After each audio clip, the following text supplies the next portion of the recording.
Ingat Ibrahim alaihissalam diperintah untuk dakwah. Wahai Ibrahim, kau pergi dakwah. Kata Ibrahim, siapa yang ngurus anak saya? Gimana makannya anak saya? Allah berfirman, pecahkan itu batu di depanmu. Dipecahkan. Apa maksudnya? Pecahkan lagi. Kampak lagi 2 kali. Kampak sampai 3 kali. Pecah. Ibrahim alaihissalam mendapati ulat. Tahu ulat, Pak? Tahu ulat? Ulat. Lalu Allah berkata, Ibrahim, kau lihat itu ulat.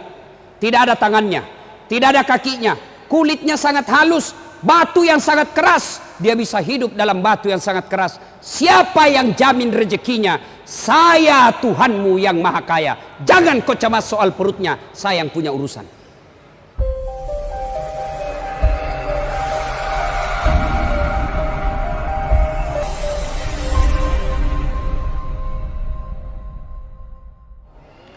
Tersebutlah kisah ada seorang pemuda lagi berenang-renang di sungai.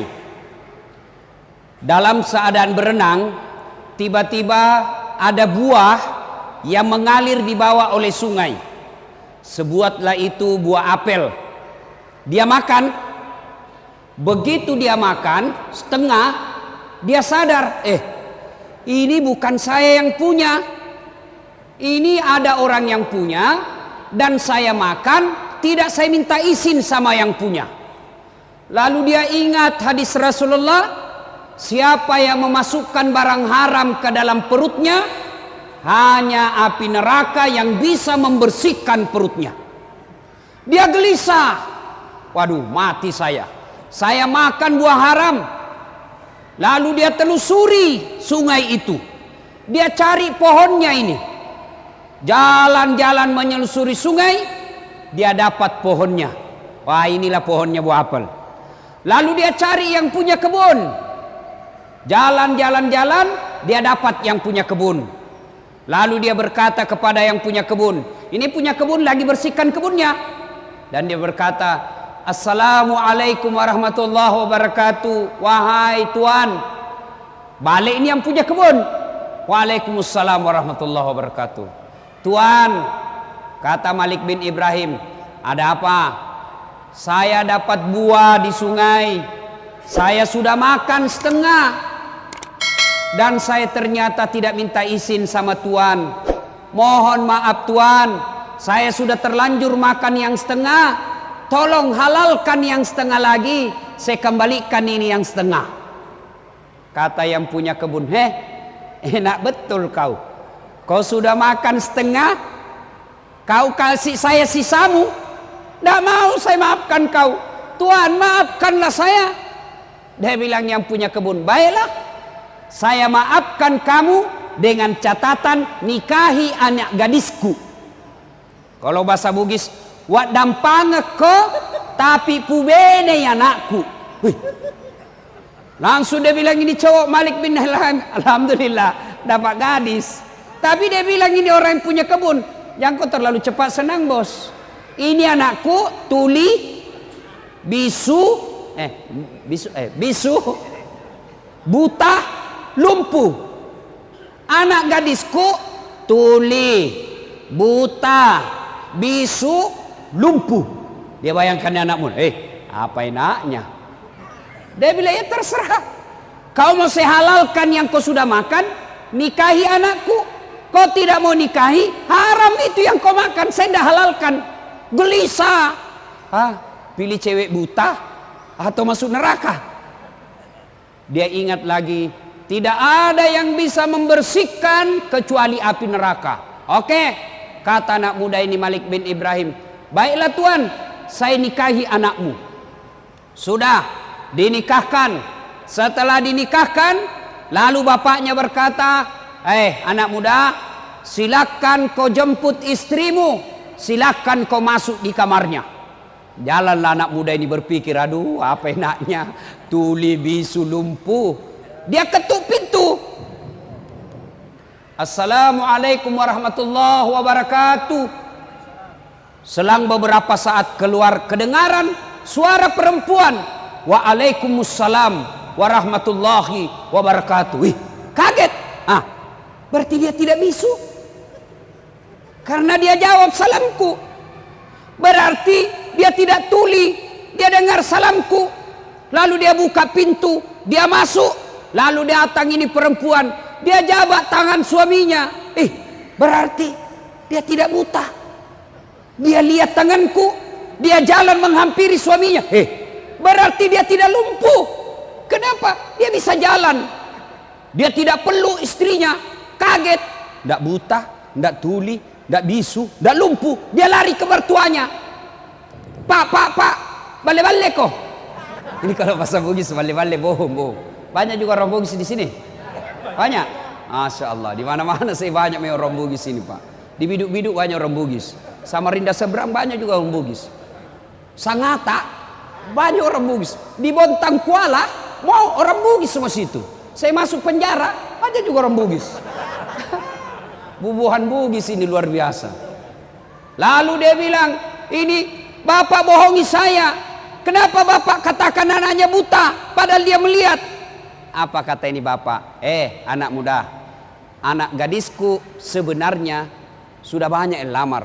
Saya katakan anakku buta bukan karena dia tidak melihat, tapi matanya tidak pernah melihat barang-barang haram. Tidak seperti anak muda di Indonesia sekarang suka lihat film porno di HP-nya. Bukan cuma anak muda, orang tua juga. Lalu dia bilang lagi, lalu kenapa bapak katakan anaknya bisu? Anak muda, anakku saya katakan bisu bukan karena dia tidak tahu bicara, tapi mulutnya tidak pernah berbicara kecuali yang ada faedahnya. Tidak pernah berbicara tidak ada gunanya. Tidak seperti ibu-ibu Indonesia, biar bukan urusannya dia gosip juga. Biar Ustadz Dasat gosip juga. Lewat langsung, itu lagi Ustadz Dasat, itu juga wajunya waktu di TV One. Kenapa? Khususai kok. Tukang gosip. Lalu dia kita anak-anak muda ini, lalu kenapa bapak katakan anaknya tuli? Anakku saya tak katakan tuli bukan karena tidak bisa mendengar, tapi karena telinganya tidak pernah mendengar sesuatu yang bukan urusannya. Begitu, iya. Lalu kenapa bapak katakan anaknya lumpuh? Anakku saya katakan lumpuh bukan karena dia tidak bisa berjalan, tapi karena kakinya tidak pernah melangkah kecuali langkah-langkah fisabilillah. Tidak pernah pergi tempat biliar, tidak pernah pergi tempat main karaoke, tidak pernah pergi tempat sabung ayam. Kakinya selalu dia pakai berjamaah di masjid. Wah, kata anak muda, berarti bagus sekali tuh anakmu, Pak. Dia bilang, iyo, ini anak gadisku banyak dia lamari, tapi tidak ada yang lulus. Lalu kenapa bapak pilih saya? Saya pilih kamu karena saya yakin pasti kau orang baik. Buah saja yang nyata-nyata sudah jatuh, yang semua orang pasti halalkan, kau masih takut. Berarti dalam perutmu, dalam darah dagingmu tidak ada barang haram mengalir dalam dirimu. Kamu pasti orang baik. Sudah anak muda, jangan banyak bicara. Masuk kau capai istrimu. Masuklah dia di dalam istrinya. Dia peluk, dia cium. Lalu apa kemudian yang terjadi? Silahkan bapak sendiri bayangkan. 1 tahun kemudian lahir anaknya ini, Malik bin Ibrahim. Lahir anaknya Malik bin Ibrahim, lalu dia kasihlah nama anaknya Abu Hanifah. Apa tahu kan siapa Abu Hanifah? Abu Hanifah adalah salah satu imam mazhab yang sampai detik ini masih dipakai ilmu-ilmunya, masih dipakai fatwa-fatwanya. Bukan cuma di Indonesia, seluruh umat Islam di dunia memakai ilmunya. Hebat Abu Hanifah. Kenapa? Karena bapaknya terpelihara dari makanan dan minuman yang haram.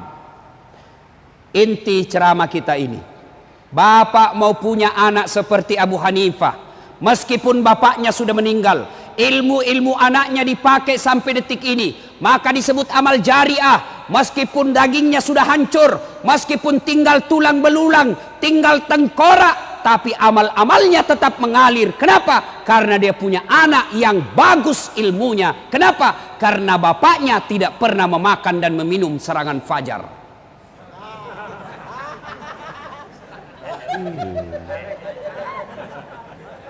Diajak sosialisasi, ayo sosialisasi. Apa dia bilang?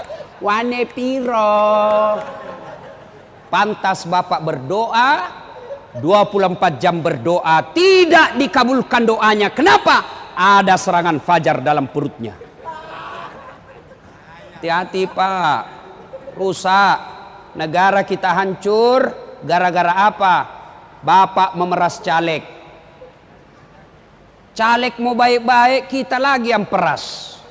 Bayangkan Pak, ada yang bilang habis duitku 2 miliar ndak terpilih. Apa ndak gila orang Pak? Coba kalau dia pergi kawin 2 miliar bisa 10 kali Pak. Nah Bapak Ibu saudara-saudara sekalian, Bapak mau tahu ndak bagaimana nasib Bapak nanti dikubur? Mau? Ibu-ibu mau tahu nasibnya ibu nanti ketika meninggal? Halo ibu, kalau ibu meninggal nanti siapa yang doakan ibu? Siapa? Suami. Pret. Baru 3 bulan kawin lagi. Ada kawan saya menunaikan ibadah haji Pak. Wah, meninggal istrinya mendadak. Bengkak matanya Pak, nangis. Lalu apa dia bilang?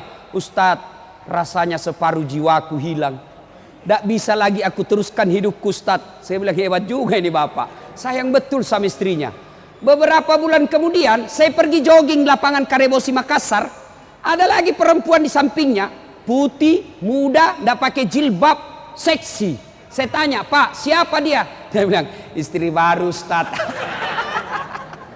Ayo, bapak-bapak. Ketika bapak sudah di alam kubur, siapa yang doakan bapak?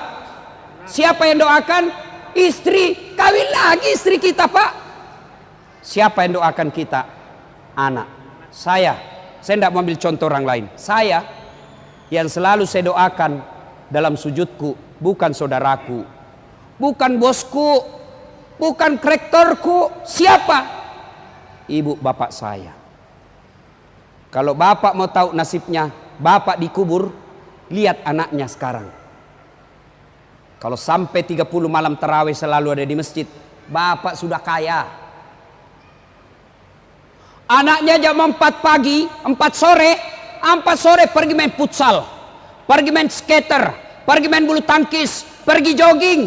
Tapi begitu 5:30, buru-buru pulang ke rumahnya, lari, masuk ke kamar mandi. Kenapa? Dia buru-buru mengejar sholat maghrib berjamaah di masjid. Bapak sudah kaya meskipun 30 tahun di Samarinda ngontrak-ngontrak.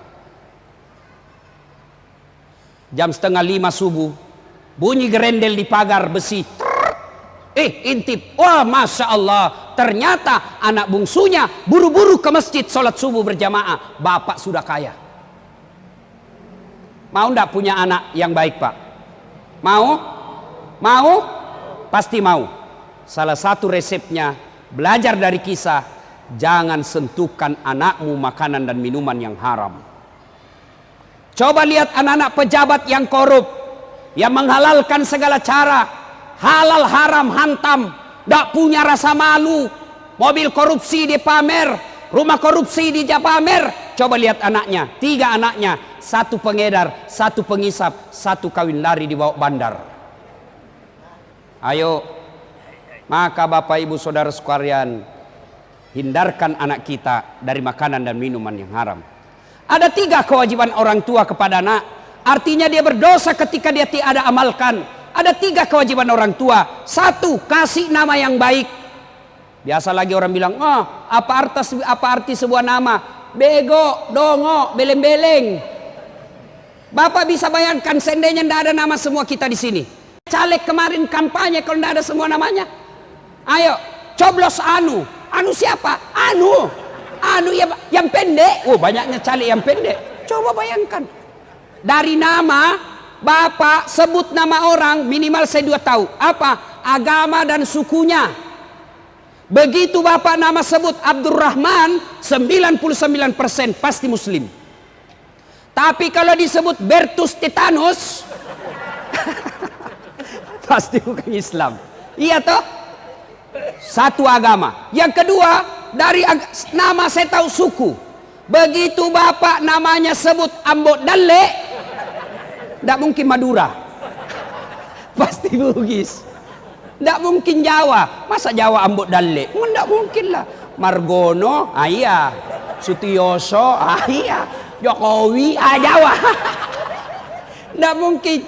Siapa orang apa? Jawa Tengah. Siapa namamu? Ambu Upe. Tidak mungkin. Nama. Yang kedua, kewajiban orang tua, beri makan. Yang ketiga, didik. Dari 3 kewajiban orang tua, sayang 1000 sayang. Kita terlalu bingung dengan makannya anak tak. Kita terlalu cemas dengan perut anak kita. Padahal tidak ada orang yang mati gara-gara kelaparan. Masya Allah. Samarinda, tolong tunjukkan saya ada orang yang wafat, meninggal dunia di Samarinda karena kelaparan. Tolong tunjukkan saya. Tak mungkin. Ingat Ibrahim alaihissalam diperintah untuk dakwah. Wahai Ibrahim, kau pergi dakwah. Kata Ibrahim, siapa yang ngurus anak saya? Gimana makannya anak saya? Allah berfirman, pecahkan itu batu di depanmu. Dipecahkan. Apa maksudnya? Pecahkan lagi. Kampak lagi 2 kali. Kampak sampai 3 kali. Pecah. Ibrahim alaihissalam mendapati ulat. Tahu ulat, Pak? Tahu ulat? Ulat. Lalu Allah berkata, Ibrahim, kau lihat itu ulat. Tidak ada tangannya, tidak ada kakinya, kulitnya sangat halus, batu yang sangat keras. Dia bisa hidup dalam batu yang sangat keras. Siapa yang jamin rezekinya? Saya Tuhanmu yang maha kaya. Jangan kau cemas soal perutnya, saya yang punya urusan. Ibrahim mau meninggal, dia kumpul anaknya. Lalu apa kata Ibrahim? Anakku, ma ta'buduna min ba'di? Siapa yang kamu sembah nanti, nak? Itu Ibrahim. Kalau kita, nak, ma ta'kuluna min ba'di? Apa kau makan nanti, cong? Jangan pikir. Pak, ibu, bapak-bapak, saya tanya, tahu cicak? Tahu cicak, Pak? Bapak-bapak tahu cicak? Apa dia makan cicak? Hah? Nyamuk. Masuk akal enggak? Satu di dinding, satu terbang. Di mana ketemu? Enggak ada terminalnya. Tapi kata lagu kita waktu kecil, cicak-cicak di dinding, diam-diam merayap. Diam-diam merayap. Datang seekor nyamuk. Nyamuk yang datang. Tidak dibilang lagu, cicak lompat ke nyamuk. Wah, setengah mati kasihan cicak. Coba. Maka Bapak Ibu sekalian, Ramadan Allah hadirkan. Untuk apa? Melatih umat Islam agar jangan kau kasih makan barang haram anakmu. Ramadan 1 bulan. Begitu pentingnya kita memelihara diri. Begitu pentingnya kita memelihara perut dari makanan haram. Allah hadirkan 1 bulan untuk apa? Latihan kau jangan makanan haram. Ramadan, jangankan yang haram, yang halal saja kita tahan. Contoh, air kelapa. Halal atau haram? Air kelapa halal atau haram? Halal. Tapi jangan kau coba-coba jam 3 sore Ramadan. Offside kau, bos. Ayo, nasi halal atau haram? Halal. Tapi siang hari bulan Ramadan jangan coba. Alhamdulillah, kalau kita mampu berhasil melewati Ramadan. Tapi yang lebih penting, selesai Ramadan terpelihara diri kita dari makanan dan minuman yang haram. Jadi pedagang jangan menghalalkan segala cara. Pedagang dia tulis dagangannya asli padahal palsu. Hati-hati. Dia tulis bensin murni padahal dia campur minyak tanah. Begitu ditanya, kenapa kau tulis bensin murni, kau campur minyak tanah? Apa dia bilang? Istriku namanya Murni. Pret. Ayo, hati-hati, Pak. Tidak ada orang mati gara-gara isi perut, tapi yang banyak masuk neraka karena gara isi perut. Kumpul kiri kanan, hartanya dikumpul-kumpul, menghalalkan segala cara, ternyata meninggal. Harta yang ditinggalkan diperebutkan oleh anaknya. Bagus kalau untuk sedekah, tapi dia pakai berjudi dan narkoba. Pada akhirnya Rasulullah sallallahu alaihi wasallam suatu saat menuju ke satu tempat. Dalam perjalanan ke tempat tersebut, Nabi melewati pemakaman. Tahu pemakaman, Pak? Kuburan. Lalu Nabi bersabda, langkahkan kakimu dengan cepat. Orang Bugis bilang, ma peri-peri kok. Cepat. Pulang lagi, lewat makam yang sama. Sahabat ingin langkahkan kaki. Lalu Nabi bersabda, tidak usah buru-buru, kau santai saja. Bersahabat bertanya, ya Rasulullah, tadi waktu pergi buru-buru, Langkah kami cepat-cepat, pulang tidak lagi. Ada apa ya Rasul? Nabi menjelaskan, waktu pergi tadi, itu orang yang ada di kubur disiksa. Saya tidak tahan mendengar, saya tidak tega mendengar dia disiksa, maka saya mau jauh-jauh cepat supaya saya tidak dengar dia disiksa. Waktu pulang, saya dapat berita, Jibril tidak lagi menyiksanya. Saya dapat berita dari Jibril. Kenapa? Allah perintahkan, berhenti kau siksa itu orang tua. Tidak mungkin ku siksa orang tuanya, sementara anaknya di dunia lagi membaca Bismillahirrahmanirrahim dengan nama Allah, Maha Pengasih dan Maha Penyayang. Masa bapaknya ku siksa, anaknya menyebut saya Maha Pengasih dan Maha Penyayang. Artinya, bapak, ibu, saudara-saudara sekalian, yang bisa menolong bapak ketika bapak sudah di dalam kubur bukan pangkat jabatan. Yang bisa menolong bapak ketika sudah di dalam kubur adalah bukan harta kekayaan, tapi apa? Anak yang soleh dan soleha. Maka salah satu cara agar anak kita menjadi soleh dan soleha, pelihara dirinya dari makanan dan minuman yang haram. Alhamdulillah, bapak subuh ajak anaknya ke masjid. Ajak anaknya ke masjid. Tidak boleh kita biarkan. Jangan sampai kita husuk tarawih, kita husuk berjamaah, kita husuk berjamaah di masjid, anak kita di jalan keluyuran, anak gadis kita dibonceng cowoknya dan kita tidak peduli. Maka demi Allah, orang tua seperti itu sebelum anaknya masuk neraka, ku ampusakum wa akhlikum nara. Orang tuanya dulu masuk neraka, baru anaknya. Auzubillah min zalik. Semoga ada manfaat. Ini saja tausiah kita. Mudah-mudahan ada